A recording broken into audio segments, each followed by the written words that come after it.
That was then. This is now. Day 2. Day 2.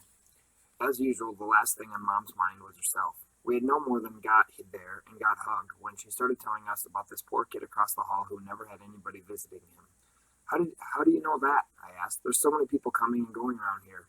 How do you know about some kid across the hall? The nurse told me. Poor kid. He's not any older than you and Mark.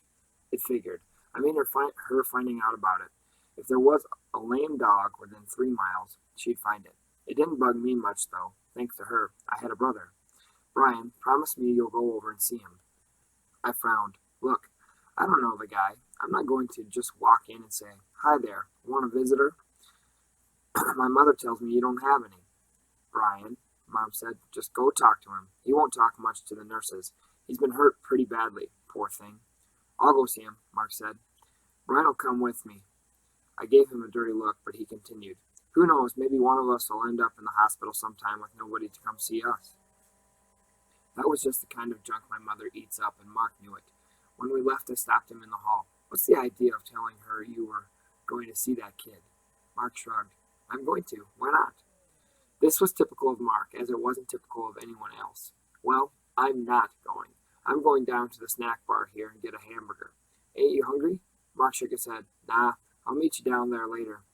I took the elevator to the basement where the snack bar was. I sat on a stool at the counter. After sitting at the bar at Charlie's, I had got used to it, reading the menu over and over, thinking about all the food I'd get if I could. I loved to eat. I could put away more food than anyone I knew. I was 5'10" at 16 and still growing, but I went through my lanky period at 14 and I had a good build, of which I was proud. I should have gone out for football, I guess, but it didn't much appeal to me. I liked neighborhood football games, but all that practice for the real thing seemed like a bore to me. Sometimes I knew I couldn't put up with a coach telling me how to play. I never have been able to accept authority. I don't know why. I figure it was because of these 2 cops, who beat me up once when I was 13 years old. I'd gone to the movies with these other guys. I forget where Mark was, and we drank a fifth of cherry vodka and Coke and got drunk. That stuff tasted terrible, but I was a dumb kid, and I drank it just to show I was as super tough as the rest of them. When the movie was over and I was staggering around alone on the streets in the dark, these 2 cops picked me up, drove me out to a hill on the other side of town, slapped me around, and left me there. I never forgot it. It didn't stop me from drinking, but it sure ruined any respect I ever had for cops. Yeah, sure there are good cops somewhere. I just never met any. Ever since then, I've made it a point to mouth off to cops. That's probably why I never met any good ones. So I was sitting there reading the menu when I heard a voice say, Hey, can I take your order? And I looked up at this really cute chick. She gave me a big smile and said, Hi, Brian. What are you doing here? I was racking my brain, trying to think where I knew her from. She did seem kind of familiar, so to stall for time, I said, I'm here to see my old lady. She's just getting over an operation. I didn't know you worked here. I just started this week, but you knew I just got back, didn't you? Oh yeah, I said, about to go crazy trying to remember who she was. She had this groovy long dark hair with a sheen to it like charcoal. Long hair with bangs just drives me crazy. There aren't too many chicks who can wear their hair like that and still look good. And she had these big, beautiful gray eyes, dark gray with black eyelashes, and the eyelashes were really long, but they weren't fake. I'm a long practice studier of girls, and I can tell about things like that. Gosh, you've grown, she said. You must be a foot taller than when I saw you last. Yeah, well, it's been a long time, I said. If I had grown a foot, it must have been. How have you been doing? Oh, pretty good. I was lucky to get this job. Listen, give me your order. I'm not supposed to stand around talking to the customers. Sure, I'll have a hamburger and a Pepsi. She took my order and left, and I was about to lose my mind. She couldn't have been someone I had dated. I date a lot of girls, but I was sure I could remember if I saw them again. Anyway, she seemed friendly, and after you break up with someone, she's not usually friendly. She seemed so familiar I could have sworn I'd seen her recently. Whoever she was, I wanted to see her again. I had already noted that she wasn't wearing a boy's ring around her neck, or any other sign that she was somebody's personal property. I'm in the habit of looking for things like that. I've gotten into some tight spots with boyfriends I didn't even know existed. Here's your hamburger. I looked up at her and she gave me this really great smile, a smile that lit up her face. I knew I'd seen that smile recently. Then it struck me who it was, and I was so surprised that I said it out loud. Kathy! Yeah, she said, almost as surprised as I was. Who'd you think it was? The last time I saw you, you had short hair and braces, I said, forgetting that a lady killer should never remind a girl of her gawky age when she was skinny and ugly, or fat and ugly, or short-haired with a mouthful of metal. Yeah, that's the truth. Brian, you mean you didn't recognize me? No, I didn't. I couldn't see why that should shock her so much. Even back in the days of braces and short hair, we weren't exactly best friends. I never paid any attention to her. I just recognized you because you look so much like Eminem when you smile. I'm going to take that as a compliment, she said, giving me my check. Eminem is a beautiful child, and he has a beautiful smile to match his mind. He's a good kid, I agreed. She turned to go, and I said, wait, without thinking. So when she turned, I stuttered a little. I haven't seen you in a while. I'd like to talk to you sometime. I really wasn't giving up to my self-image. I never stutter. All right, she said. We'll talk sometime. I wanted to ask when, but didn't. You should never be too eager with chicks. It gives them ideas. I waited around for Mark, but didn't show up, so I took the elevator back to Mom's floor. I went and looked in the room across from Mom's where that kid was supposed to be. I saw him all right, but no sign of Mark. That kid had been hurt bad. He had bandages around his head and across one eye, both arms in slings and stitches in his lower lip. Hey, are you Brian? He looked at me out of his good eye. Mark said to wait for him here. He'll be right back. He went across the street to the drugstore to buy some comics. I could tell from the way he talked that he came from a neighborhood like mine. This was likely. It was a charity hospital. Come on in, he said. Pull up a chair. I did. I didn't know what to say. You're Mark's brother? You don't look much alike. For a minute I really felt good about Mark telling this guy we were brothers. Of course we didn't look alike. Mark with his gold hair and strange gold eyes and slight, tense body, and me, big and husky, with dark brown hair and eyes. So I said, no, I guess we don't. I got a brother, older. We don't much look alike either. I looked around for a no smoking sign. Can I smoke in here? Sure, as long as you don't get caught. Would you mind giving me a few puffs? Okay, I said. I lit up a cigarette and put it between his lips. When I took it back, he said, thanks. I haven't had a cigarette in a week. My name's Mike Chambers. Mine's Brian Douglas. Man, you look awful. What happened? I asked. I was beginning to be glad I had come in after all. It must have been rough, being kept in a hospital that gave you the creeps with nobody to talk to. I got beat up, he said with a wry smile. I couldn't believe it. I thought he'd been in a car wreck or something. What does the other guy look like? I said finally. It's a long story, Mike said. You got time for a long story? Sure, I said. I really do like listening to stuff that's happened to other people. I guess that's why I like to read. Well, it seems like I'm never going to shut up. Just tell me. You and Mark are the first people I've talked to in a long time. There ain't much to say to these nurses. I could see that. What can you say to nurses? Well, Mike began, I always had this soft spot for chicks. I was always making like Sir Galahad, opening doors for them and complimenting even the homely ones. And I beat out a lot of guys better looking than me, and they never could figure out why. But it wasn't just a line with me. I guess I'm a sucker. I've been taken a few times, like loaning money to chicks who came on with a sob story, but I've always believed the best about a girl until I'm proved wrong, which is my own hang-up. That explains the way I acted that night the gang and me was hanging around the drugstore and this black chick came in to buy some cigarettes. Me, I just see a nice-looking chick with really beautiful eyes, all black and inky soft. I guess I'm a little funny like that way, because Negroes just don't get me all upset. I can see a black guy and a white chick together, and it sure don't bother me, while most white guys can't stand to see that. Like the gang, the minute she walks in, they all tensed up because black anyone, chick or otherwise, just don't happen to come around much where I live. I guess we worked downtown and got off late and just stopped in on our way to the bus stop. I think she told me that later. I don't remember too good now. So she gets her cigarettes and starts for the door when a couple of guys block her way. Now the gang I hang with is a pretty good bunch of guys. A lot of heart and only a couple wise apples in the group. But see, nothing much had been happening, and they were bored, so they started picking on the chick, calling her black beauty and some other choice things. They were really getting rude, and I was feeling sorry for the girl. She kept her eyes down and just said, "Let me by, please," real soft. The guys started pushing her around, not enough to hurt her, but enough to scare her plenty.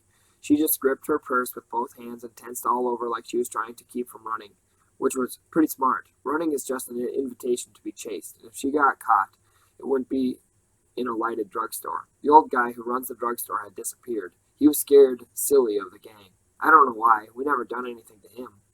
When one of the guys grabbed a hold of her and really got crude, I got fed up. I went over and said, "Let her go," like I meant it.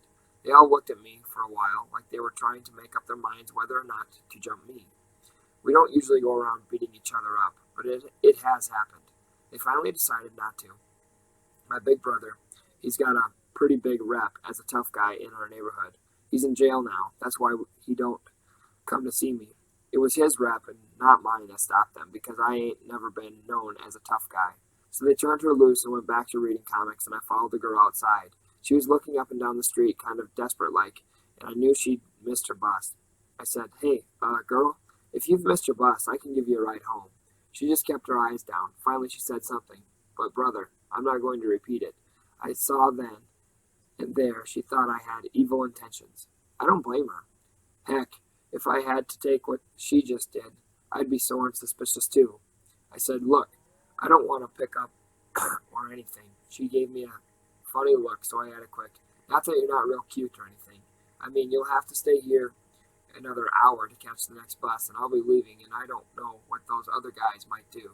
She saw the logic in that because it was getting dark. Not too many cops come around that area. It's kind of a deserted street. You know how cops are. There's a million over on the ribbon, making sure the nice kids don't kill each other or run each other down, while we can cut each other's throats and they don't give a dang. Finally, she said she'd let me drive her home. I had my old Ford parked in the drugstore parking lot. It was really my brother's car, but he said I could drive it any time he got busted, which is often. He's a pretty good guy, but if you get a rep for fighting, somebody's always trying to take you on. The last time that happened, my brother busted a bottle over the guy's head and got charged with assault with a dangerous weapon. He never used weapons before, but he had finally got fed up with the whole routine. It wasn't his first offense, so they sat on him kind of hard. Anyway, we get into my Ford, and I can see the poor kid is still scared. She sits hugging the door on her side like she's going to jump out any second. I got a couple of good looks at her. She was real slender, looked like she'd sort of sway in the wind, and her hair was down to her shoulders, and it must have been straightened. She had a yellow dress and yellow shoes, and she had her straw purse sitting on her lap. She held onto it with one hand and the door handle with the other. She was really cute. I started talking to her about just everything. What her old lady threw her out because she was late. My old lady did. Man, they never liked anything you did they? But still, sometimes you couldn't get along without them. Did she go to school? I did. But boy, it was really a heck of a place to spend all day. I wanted to drop out, but the old lady said she'd kill me if I did. I kept talking because that's what I do with animals when they're hurt and scared, and pretty soon they get over being scared. I've got a hang up with animals, too. I could tell she was beginning to calm down a little. At least she let go of the door handle. I even got her to smile once. I forget what I'd been saying. And then I said, "I'm sorry, what happened to you back there?" And suddenly she started to cry. Man, that got me so shook. Nothing gets me shook like chicks crying. Mike stopped here, and I gave him another drag on my cigarette. "That's funny," I said. "Chicks crying bore me. Go on, Mike, finish your story." Well, I didn't know what to say to her. I finally said, "Hey, don't cry," which never does any good. She kept on sobbing, and now and then I'd catch a word or two. I got the idea that she was fed up with getting walked all over by white people. I could see that. I get fed up with getting walked over by the fuzz, teachers, my old man, and the upper-class kids at school. So I could see that. "Brian, do you know that old man keeps my mother that my old man keeps my mother from coming to see me? Said I was a dumb kid for ever getting into the hospital. So anyway, this chick, she tells me about her problems, and she uses some pretty bad language, but nothing I ain't heard before from white chicks. I finally pulled the car over to the curb and reached into my pocket. She sat straight up and got all uptight. "What are we stopping for?" she says. And I said, "I thought I had a handkerchief, but I guess I don't." I pulled back out on the street. She looked at me for a minute. I kept staring straight ahead, but I could tell she was watching me. And she said, "Thank you." I drove her home. She lived out on the north side where most of the blacks live. You know where. It was a pretty lousy neighborhood, about as bad as mine. As I pulled up in the front of her house, I could see a bunch of kids hanging around on a porch and in her yard. Well, here you are, I said, a little nervous. For somebody who'd been practicing in her mind how to get the door open, she was pretty slow about getting out. That's how it seemed to me, anyway. I think she was tired out from crying so much. Then there was all these black kids around my car. Some big guy opened the girl's door, and pulled her out and said, "What's the matter, Connie? What happened?" You could tell she'd been crying. Then they opened my door and dragged me out. It seemed like there was 100 black faces staring at me. I guess it was really just about a dozen, but it seemed like 100. I just stood there, backed up against the car, talk about scared. Man, was I scared. To top it off, the chick had started crying again, so she couldn't talk. Mike paused here for a minute. He was staring off into the distance, and when he started talking again, it was slowly, like he was living the whole thing over again. The big guy came around to my side of the car. "You heard her, white boy?" "No," I said, and it didn't sound very loud, so I cleared my throat and said, "No, I didn't," so loud that it sounded like I was shouting. It was real quiet. You could hear somebody's TV from down the street, and the dog barking a block away, and Connie stopped sobbing. I could even hear my heart pounding in my ears. Then the big guy said, really quiet like, "What if we don't believe you?" And I got so scared, I was about to cry and asked, "Ask her, huh? Just ask her." The guy called across the car, "Connie, what you want me to do with this white cat?" And real soft, her voice was so soft, just like her eyes, she said, "Kill the white guy." And sure enough, they almost did. There was a long silence. I think Mike had forgotten I was listening to him. Then he took a long breath. "That's how I got here. I must be a dumb kid, like the old man says, though, because I still don't hate Negroes, least of all Connie. I mean, I can almost see why she almost did it, or why she did it, almost." I shook my head. "That's a rotten thing to happen to anybody." "It sure is." Mark's voice came from behind me. He had been standing in the doorway. I don't know how long. "Come on, Brian," he said. "Here's your comics." He tossed a couple of monster comics on the bed, and we got into the elevator, and Mark said, "I incline to agree with this old man. That is one stupid guy." "You mean it?" I said. I'd been thinking about Mike's story, and I could see his point about not hating the people who beat him up. "Yeah, I mean it. Man, if anybody ever hurt me like that, I'd hate them for the rest of my life." I didn't think much about that statement then, but later I would. I still do. I think about it and think about it until I think I'm going crazy. Chapter 3. I'd been hunting all over town for a job. I really needed one, but they're not easy to come by if you're 16 years old with no experience, no contacts. I finally hit upon a great idea. I would ask Charlie for a job. After all, we were friends. He thought I was a smart kid, and having been one himself, he appreciated them. Besides, I figured I would really dig working in a bar. Charlie's answer was a short and to the point no. I was sitting at the bar smoking a cigarette and trying to fight down my anger and disappointment. I'd been hitchhiking all over town for a week trying to get a job. "Well, why not?" I asked as soon as I thought I could talk without blowing my stack. "For one thing, you know how often the plainclothes cops stop in. You think they'd let a miner work here? You're lucky you can just come in and sit down. Besides, Brian, it gets rough in here late at night." Yeah, you're a rough kid. They'll think that, but you'd better just take my word for it that you'd be better off someplace else." "Like where? There ain't no jobs in this town." I had been all over. "Don't think this crummy joint ain't last on my list." I was mad. Charlie didn't get upset, though. He just grinned. "Brian, you're an honest kid in most ways, but you lie like a dog. Take Mark. I wouldn't trust him around anything that wasn't nailed down, but I'd believe anything he said. I trust you with my wife, if I had one. I trust your actions, but I double-check most of your statements. You just think about it, and I think you'll come up with the reason why you haven't got a job before now. You just think about it." I was too mad to think about it right then, but I promised myself I would later. I listened to everything Charlie said because he was really smart. He had been a high school dropout, but he could subtract and add in his head quicker than a machine, and he had almost read almost everything I had, which was quite a bit of reading. Besides, he had it even rougher than me when he was a kid, and now he had his own business and was respected by the cops and the rough guys equally. "Okay," I said, "if you trust me so much, why don't you let me borrow your car Saturday night?" This was a shot in the dark. I really never expected Charlie to let me borrow his car, but I had been thinking about Kathy quite a bit. I had even called her a couple of times from a payphone since we couldn't pay phone bills anymore, and there was a dance coming up on Saturday night that I wanted to go to, but I didn't have a car. Okay, Brian, you can borrow my car Saturday. Just bring it back with as much gas in the tank as there was when you took it. I almost fell off my bar stool. You mean it? Really? Charlie gave a short laugh. Yeah, I mean it.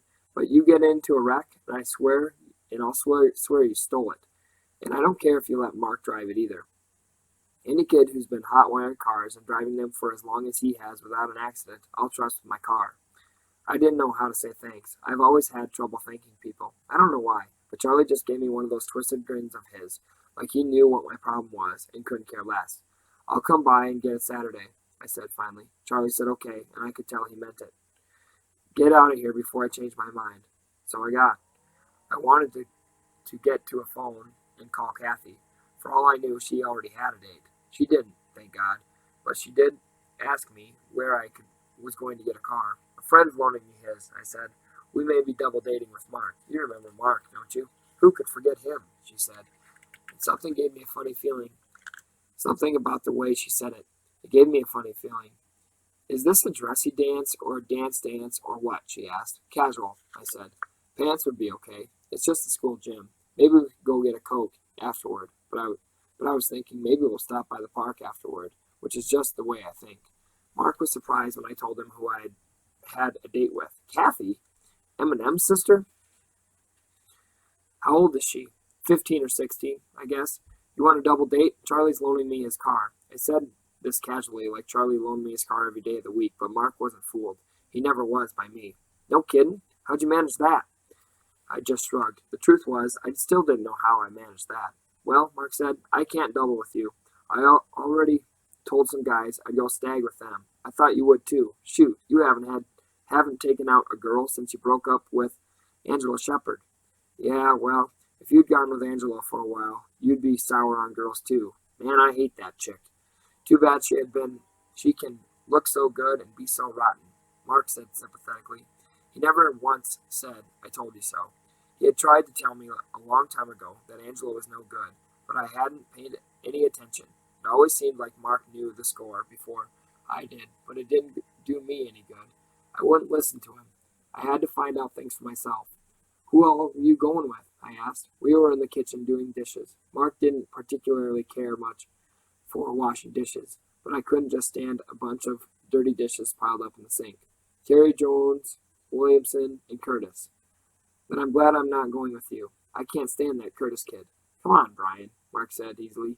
He's a real nice guy. What'd he ever do to you? He thinks he's so good looking. That whole family's conceited. Mark was trying to hide a grin. He was laughing at me. You know good and well he's not conceited. He can't help it if he's good looking. To tell the truth, I don't think he knows he is. You're jealous, Brian, because Angela dumped you to make a play for Curtis, and he was smart enough to leave her alone. You can think what you want, I said, but I was almost laughing myself. Mark knew me pretty well. Sometimes that could be irritating, but most of the time it was funny.